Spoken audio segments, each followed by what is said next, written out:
Back in the saddle.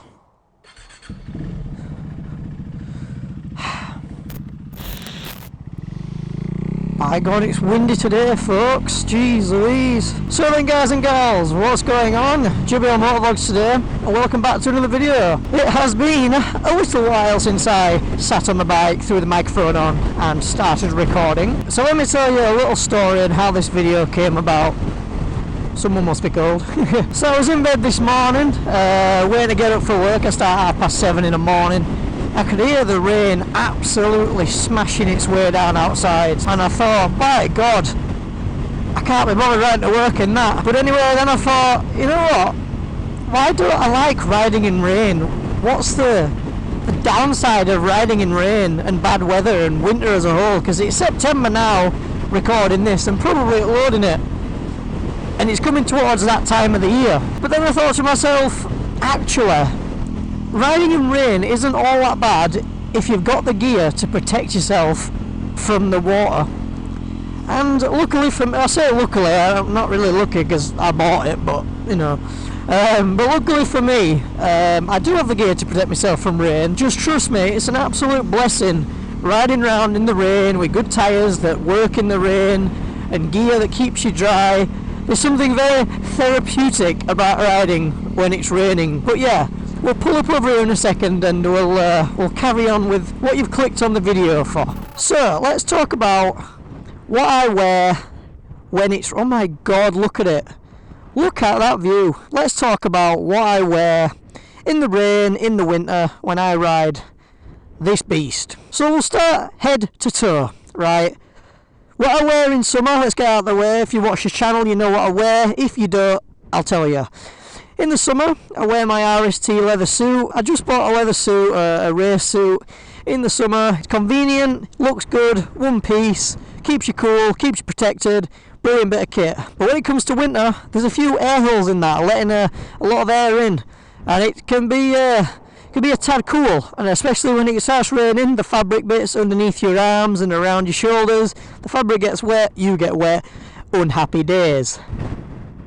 Oh my God, the bike's blowing. Please do not blow over. I still wear the same helmet as I do in winter. That's my AGV K1. Hopefully you're seeing like a clip now, more in-depth footage of what I'm talking about. So yeah, my AGV K1 gloss black. There is a slight modification I do make in winter. I ride this bike every day, and in the summer, you get up in the morning at 7:30, it's daylight. You go home at 9:30, it's daylight. In winter, that ain't the case. You get up at 7:30, it's pitch black, and obviously when you go to bed, it's pitch black. So, what do I wear? I switch the clear visor in. As long as it's got a pin lock, that's absolutely brilliant, stops that visor steam. To get a pin lock, get a clear lock visor, that's what I do, a clear visor. And happy days when it comes to your helmet. You can see what you're doing, and you can breathe. Now, moving down to my neck, a lot of people don't wear balaclavas in summer. I do all year round. I wear a thin balaclava in the summer, just over my helmet, just something to keep my ears inside my helmet from touching it all, and it's just not my cup of tea. So yeah, I wear a thin balaclava in the summer, but in winter I switch out to a lovely Oxford fleece balaclava, real thick thing it is. I bought it back in July, which is a bit ironic, but yeah, I bought it for when we went round Scotland. I knew it would be a bit nippy up there. I learnt from my mistakes last year. So I bought a lovely Oxford, you've seen it now, a lovely Oxford balaclava, which can either be worn either just on the neck to keep it warm, or literally over the back of your head, tucked into your thermal, to keep all your head nice and toasty. Now the big one you're all thinking about is the jacket and the pants. They're what you want to know. Last winter I rocked around in a Dainese Urban Street summer jacket with a thermal underneath. Yes, it kept me quite warm, not gonna lie, but that's not because of the jacket, that's because of the thermal I wore underneath. Taking it on and off to work and back, take one jacket off, take two, take three, not gonna lie, it's a bit of a ball ache. So this year, as winter's coming round, I was in the market for a light jacket, something that'll keep me warm, but something that I didn't have to wear multiple layers with. So as you're seeing now, this is what I've gone with. And it is like I've searched all over the place for the name of this, but I know it's a Riker jacket, but it's like a street sort of urban sort of camouflage grey jacket. But yeah, I went over to Jordan Bikes, and if you don't follow them on Facebook, They're over in Leeds. They're a brilliant page and a brilliant shop. They post every day about deals and stuff and clearances and all that. And like I say, I was in the market for a jacket. I went on Facebook one day after work. I saw the jacket reduced from £165 down to 100 flat. So there I was, flicked the bike on, rev it up, boom, straight to Jordan Bikes, picked up this jacket for 100 quid.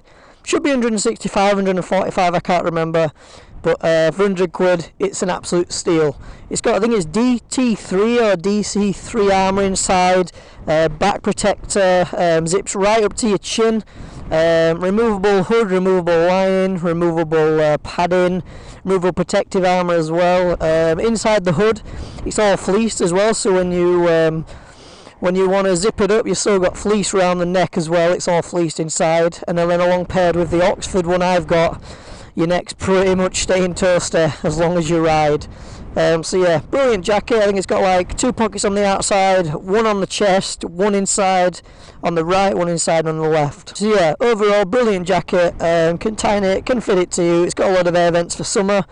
Wouldn't be a bad summer jacket if I didn't wear the obviously the leather suit as well. If I put it on, took the padding out and unzipped all the air vents, it would probably be a lovely jacket. And another thing with the Riker jacket as well is there's no need to wear any sort of let's turn this way because of the wind, oh my god. There's no need to wear any sort of thermal underneath, because that's what I was wanting. The jacket does it all. If you've got your work t-shirt on or whatever the hell you're working, a shirt, throw the jacket over the top, zip it up, and it feels like you're wearing about 3 layers already, and you can still move around in it, no problem. But yeah, overall, cracking jacket. But we'll have to see how it fares up over the harsher months. Anyway, moving down to the pants. These pants are just standard Riker, cheap padded pants. For warmth, they do the job. I think they're about 65 quid. Warmth, they do the job. Looking, they're just pants. They can tighten up around the waist. They also pair up with another Riker jacket where you can zip it and make it like a one-piece sort of thing. But yeah, very well padded. And another thing I'm going to say for these pants is they're great protection. As you can see on the left shin, I was hit by a car. A car bumper hit these pants and saved my shin from breaking, let's put it that way. Last September or September before on my 125, I got knocked off there. Still wearing these pants, but yeah, cracking pair of pants. No need to wear anything underneath, like I say, throw on over your work pants, same as your jacket, and you're good to go. When it comes down to gloves, gloves is a very hot topic when it comes to biking. There's all these Nox protective and heated gloves, and goes right up to your forearm gloves and all this kind of shite. My gloves, sealskins, as you see right here, these aren't even biking gloves. These are full-on walking, touring, camping gloves. They're padded a little bit, don't get me wrong, but these won't really protect you from any sort of abrasion. If I slid down the road, they might last a couple metres, but let's put it this way, they keep my hands bloody warm, and they're only 55 quid. When you're looking into a good pair of biking gloves, you're really looking into about 135, 150, any sort of sport ones even higher. But yeah, a lot of people wear these heated gloves with wires coming off them and you look like Bionicle or some shit like that. But yeah, sealskin, they do mountain bike gloves as well, so if you do want to go on their website, I'll leave a link in the description. Yeah, you can pop over to there, have a little look around them. But yeah, brilliant gloves. These ones actually have a light on as well to keep it a bit reflective. But yeah, that's just an added bonus to these bad boys.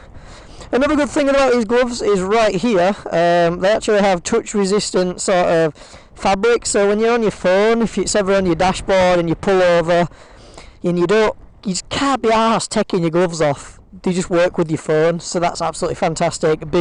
Just a big help, because you know how much of a pain it is when you can't see, so you take both your gloves off, take your helmet off, pull over, have a look where you are on your maps, pull it back in, switch it over, all that shite. It's a pain in the arse. So yeah, that's the gloves.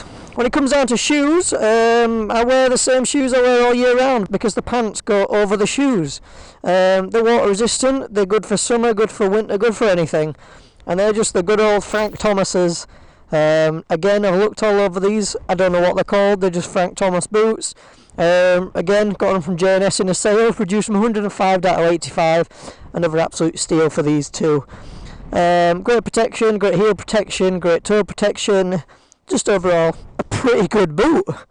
So yeah, that's me head to toe described what I wear in winter. Now it's my turn to flip over to you guys, and if you ride your bike every day, what do you wear in winter? What do you do? What do you wear? If you do as well, what mods do you make to your bike? I know a lot of people modify their bike for winter. I don't, to be honest. All I really care about is if I'm warm. To be honest, protection kind of goes out the window when you're doing 20 mile an hour in snow, to be honest, because if you're going to fall off, you're going to slide down ice. Anyway guys, thank you very much for watching. I hope this video has been a bit of an improvement from the last one I did up here.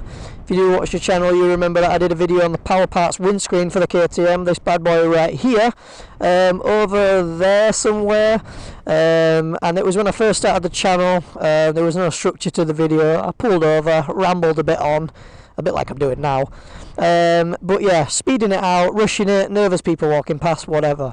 So yeah, I hope you have enjoyed the video. I hope it's been a big improvement on the last kind of walk around talk I thought I'd done.